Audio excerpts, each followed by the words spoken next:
Picasso, and no matter how hard I try, I will never be Beyonce, but the person sitting next to me very well could be.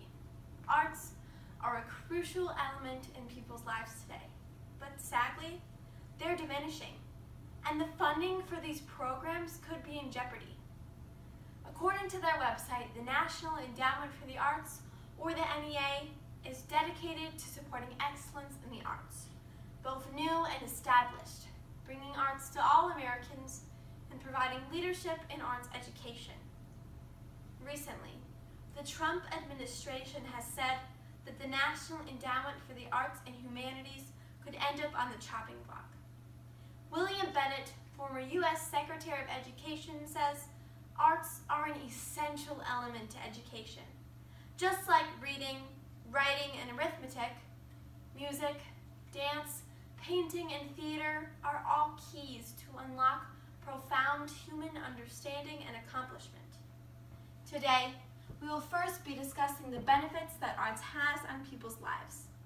Then we will look closer into the NEA and just a few programs that could be in jeopardy should the funding get cut. And lastly, I want to show what you can do to keep the NEA off the chopping block and keep arts in our communities. So let me take my shot at being Picasso and paint you a picture of the benefits of arts.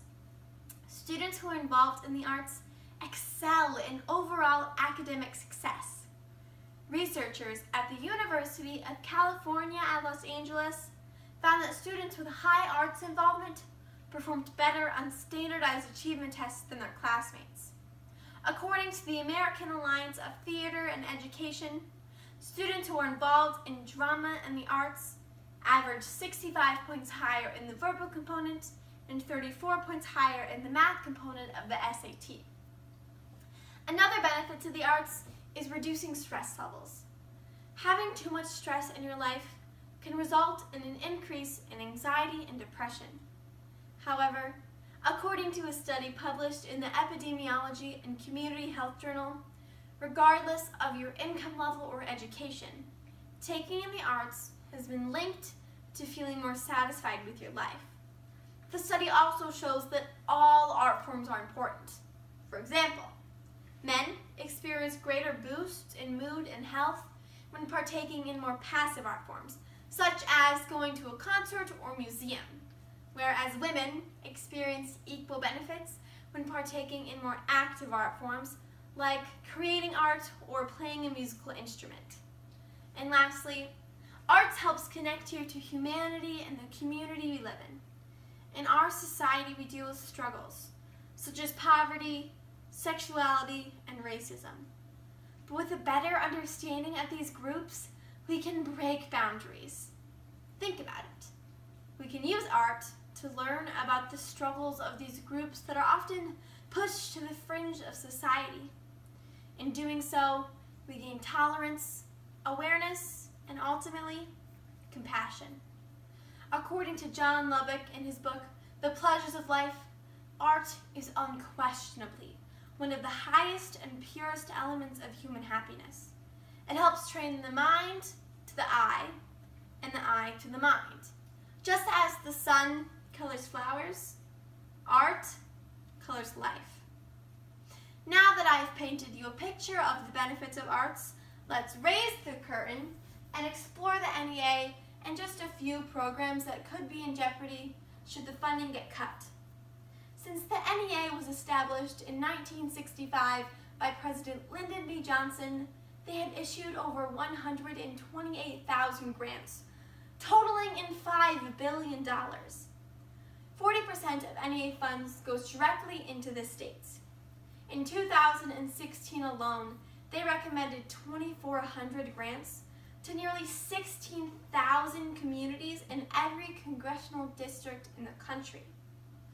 A significant percentage of NEA funds seeks to reach those who don't have as much access to the arts.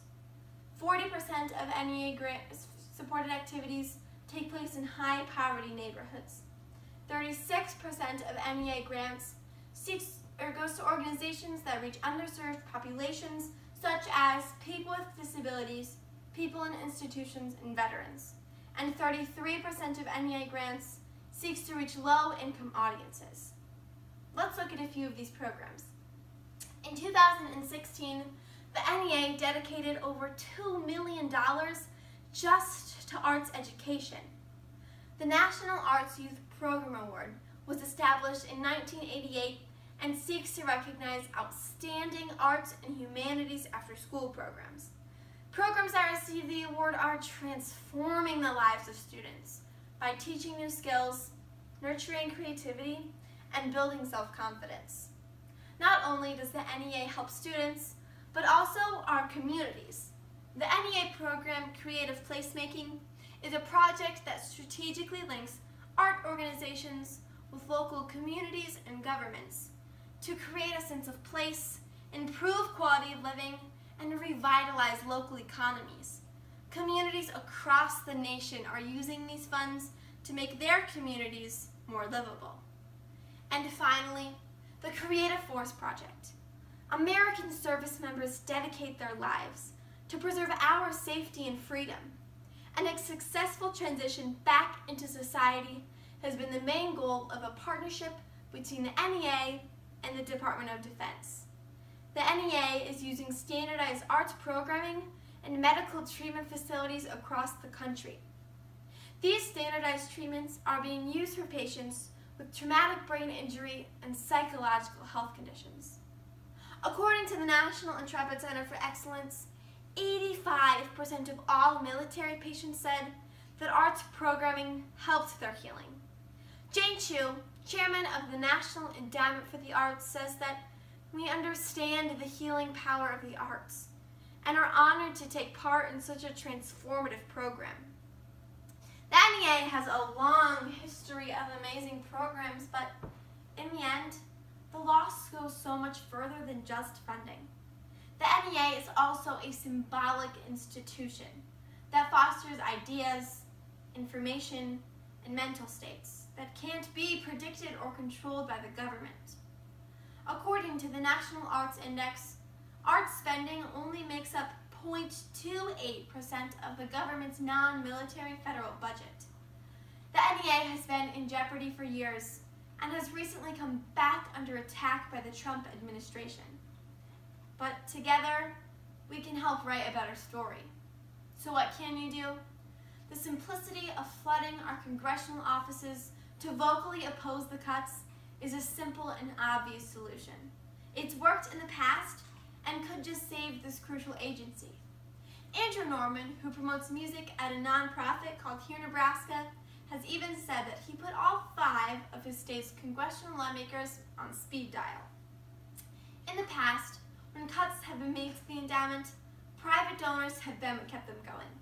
And you could be one too. By donating, you will help artists and art organizations to keep the arts alive. And finally, by simply supporting your local arts organizations and communities, such as local theaters or art hubs, or even school arts activities, you will make the arts stronger, which will make lawmakers notice. The bottom line is that millions of Americans have been and continue to be touched in the positive way. Musicians, authors, designers, people whose work has become a part of our everyday lives have been supported by the NEA. They contribute to the music we hear, the shows we see, and the books we read. So whether someone's the next Picasso or Beyonce, or just a theater tech like me, the NEA could help make that person's dream a reality and enrich our lives by doing so. As the one and only Lady Gaga once said, ignore the hatred and criticism. Live for what you create and die protecting it. Thank you.